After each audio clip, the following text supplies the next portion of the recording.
Bonjour, everybody. This is Tiggy Maximus of Tiggy Maximus Talks on YouTube. This is episode 42.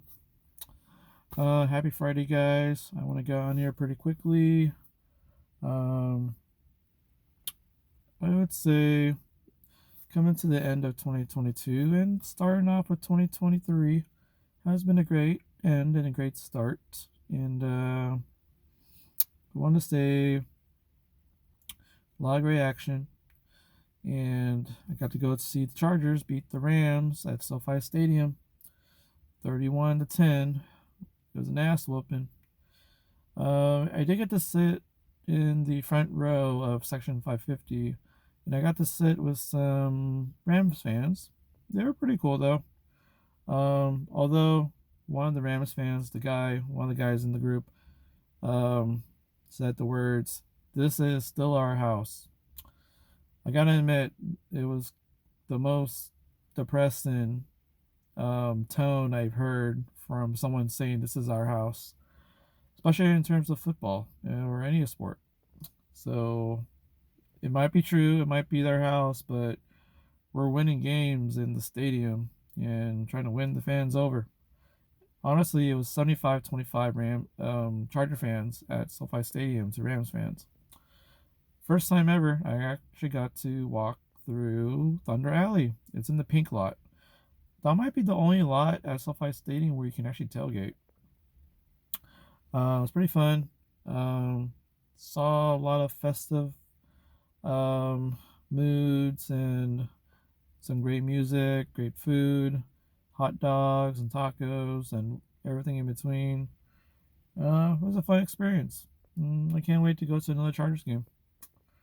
Um, so week 17. So Chargers with their victory and the Ravens losing to the Steelers on Sunday Night Football. That places the Chargers in the number 5 seed slot, and there's a good chance they're going to be facing the number 4 seed, which is the AFC South champion, the Jacksonville Jaguars. And Jaguars have defeated the Chargers earlier this year at SoFi Stadium. Honestly, I would like to see Trevor Lawrence versus Justin Herbert. Looks like instant ratings, a lot of fireworks, and hopefully they get to play each other. Jacksonville basically has to beat the Tennessee Titans, which is very probable. And the Chargers just have to beat the Denver Broncos in Denver. Very likely.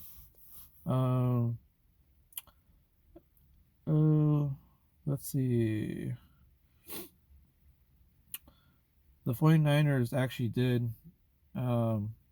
They survived the, I guess, the onslaught coming from the Raiders in Vegas, but 49ers held on, pulled it off. Brock Purdy is still undefeated as the starting quarterback. The Raiders actually had started Jason Stidham, I think his name is. He actually impressed everybody. No one really took him seriously until he started to take it to the number 1 defense in the NFL. Big surprise. It was 37-34. So Jason Stidham might have a future as a quarterback, whether it's the Vegas Raiders or with another team. So a lot of teams are hungry because I think I read a stat that going into Sunday Night Football or Monday Night Football this past week, that only 11 NFL teams have the same. It was either to have the same week 1 quarterback start week 17, or only 11 teams had the same quarterback for all 17 weeks. So, whichever it is, that's kind of what do you call it? Eye opener, considering how many teams have lost their quarterback and then end up having to replace him temporarily or permanently this season alone. So, we'll see what happens. Tampa Bay Buccaneers, they beat the Carolina Panthers. They clinched the NFC South. They're pretty much in the fourth slot and will probably face the Dallas Cowboys, who um, they pretty much have a good hold on the five spot. And then the Giants, New York Giants, they're going to be facing probably the Minnesota Vikings. Vikings got blown out again. They lost to the Green Bay Packers, and the Green Bay Packers are in the playoff hunt. Um, they have a chance to play the Lions in the season finale, which got promoted to Sunday Night Football on NBC. And what's going to end up happening is, because since the Seahawks, the Lions, and the Packers, since they all won in week 16, week 17, um, the Seattle Seahawks will be playing the Rams. That will go first in the afternoon. And if Seattle beats the Rams, that will eliminate the Lions from playoff contention. And only the Packers will have a chance to try to make the playoffs if they win that game. But if for some reason, if the Lions beat the Packers and the Seahawks beat the Rams, then the Seahawks will make the playoffs. If the Seahawks win over the Rams and the Packers beat the Lions, then the Packers will eliminate the Seahawks, given that the Seahawks had already eliminated the Lions. But if the Seahawks happen to lose to the Rams, the Lions and Packers game becomes winner take all. Whoever wins that game will be in the playoffs. Oh, did I ever bite my gum? I hate that. That's one of my pet peeves. Yeah, Chiefs, they won their game. Um, Chiefs are currently the number one seed. Buffalo is currently number 2, Cincinnati number 3. The only thing about that is that Buffalo and Cincinnati were supposed to play each other on Monday Night Football, but it got canceled because Damar Hamlin got hurt and he had a heart attack on the field after getting hit by T. Higgins and throwing down T. Higgins, but it happened so fast that it pretty much gave Hamlin a heart attack on the field. Luckily, he got medical attention right away. He was taken to the ambulance. He was placed in a medically induced coma.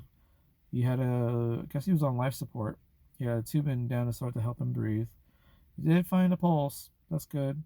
And he did happen to, he's not only alive, but he's awake and he's breathing and he's talking. It's all good signs. I'm glad.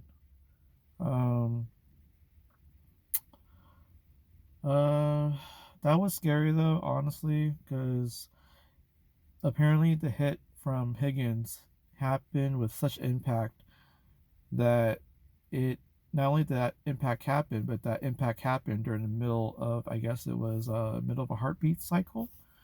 So apparently, reading up on it, apparently if you get hit with such trauma in the middle of your heartbeat cycle, if there's like a small window for it to happen, it can cause a cardiac arrest. That's scary because most hits that's ever been delivered in football, I guess supposedly most, like 99.9999%, have all been delivered, I guess during, not in that window of that would cause cardiac arrest, but it happens outside of that cycle. So that's just a super rarity that ever happens. I've heard from some people, there was a guy from Denmark, he had a heart attack during the World Cup back in 2018. I heard there was Chris Pronger from the St. Louis Blues during hockey, NHL. And then there's a whole thing about Hank Gathers when he was playing for Loyola Marymount back in 1990, 1989 during the West Coast conference tournament. He he died on the court during playing basketball during the tournament.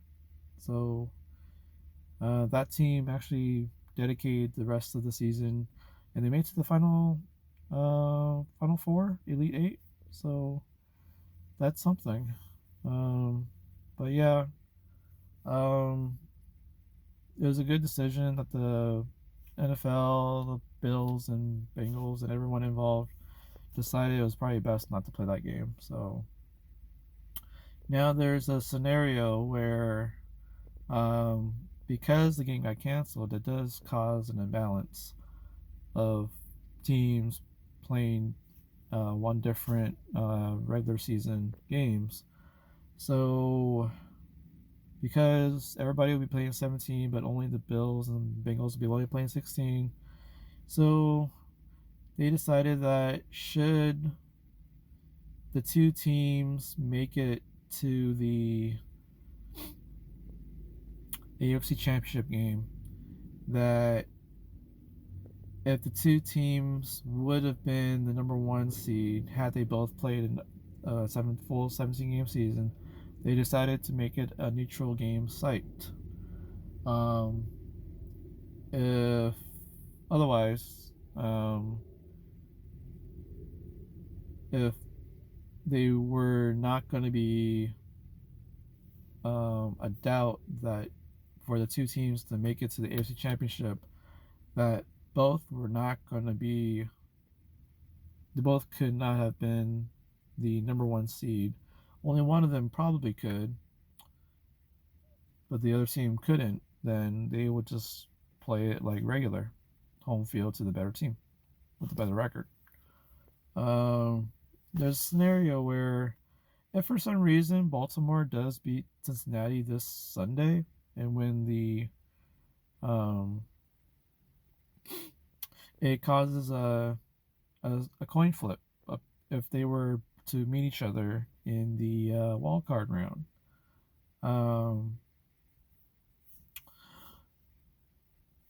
Or wild card or divisional round, yeah. So if they were to face each other, and since we would not have known if Ravens would have won the division or Cincinnati would have won, Bengals would have won the division, then they would just do a coin flip as to who gets home field. So I guess that's the best solution out of all the bad solutions, because there's no perfect way of doing it, but it's the only way we have it. So um, so I'm glad they approved on it, they agreed, and whatever happens, happens. But I would like to say, maybe Chargers might derail all these plans and they might run the tables at Dark Horse. I'm thinking Chargers will not only beat the Broncos and make sure they get the number 5 spot, but I would think that the Chargers will probably beat the Jacksonville Jaguars in the 4-5 matchup. I don't think whoever's number 6 or 7 will beat the Bills or the Chiefs or Bengals. So my guess is that if the Chiefs, on paper, if they're number 1, they're going to be facing the Chargers in a 1-5 matchup in the second round.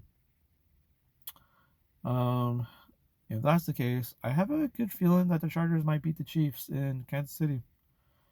And if that happens, I could see the Chargers playing the Cincinnati Bengals in a, let's say, 5 versus 3 matchup. So, because I think the Bengals could beat the Bills actually, and really avoid any chance of going to Buffalo during the snow during the playoffs. Cross my fingers. What else? So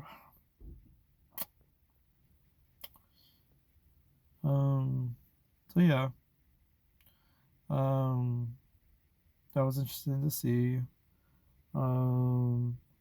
Right now, Lakers are without LeBron and Anthony Davis.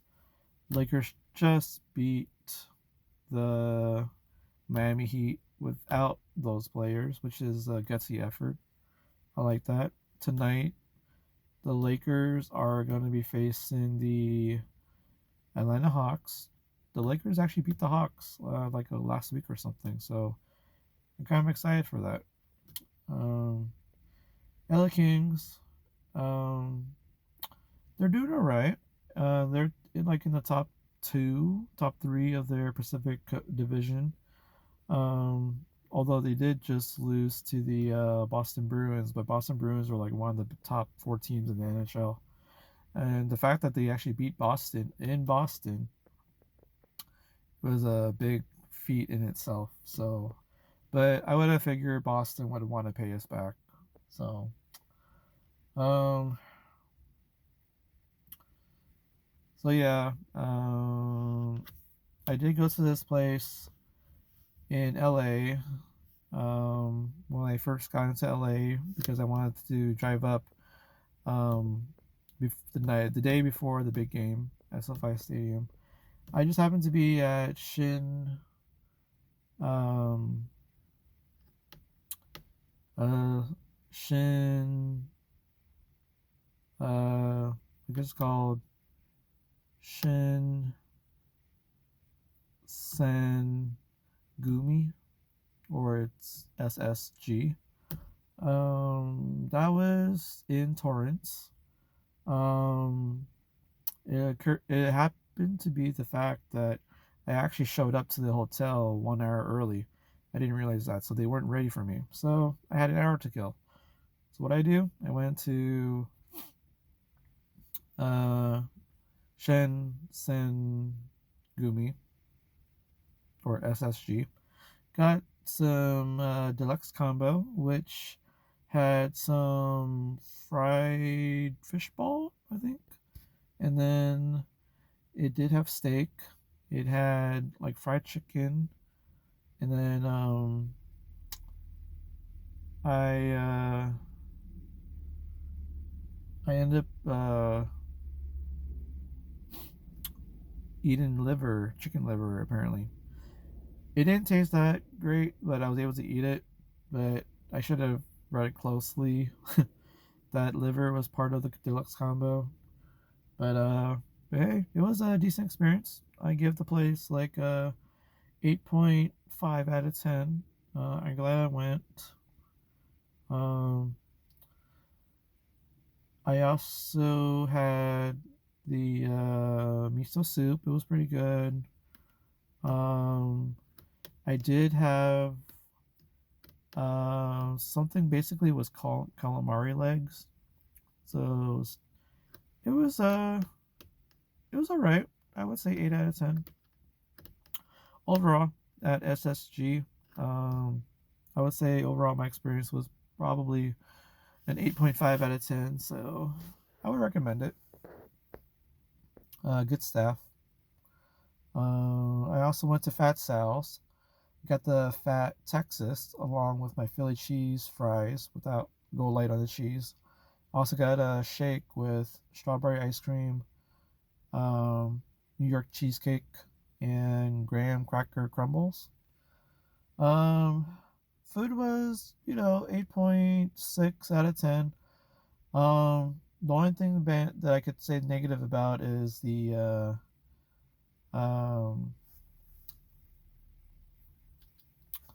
let's see. Oh, the bread. So 90% in, if you eat the bread, it gets a little hard around 90%. So that's my thought on it.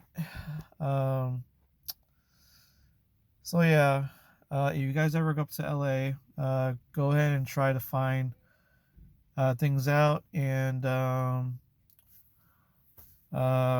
a good time. And I like to come up to LA for sporting events and comedy shows, so um, I love it. So I'm going actually to two shows tonight. One for Nick BK, Deadliners at 7:30, and then I'm going to open mic hosted by Camille Waters at 10 o'clock. So it's all at the mic drop tonight. It'll be a lot of fun. I'll probably make another episode tomorrow and make my predictions for the NFL Week 18 finale. And let's go from there. All right, guys. Talk to you later. Tiggy Maximus out.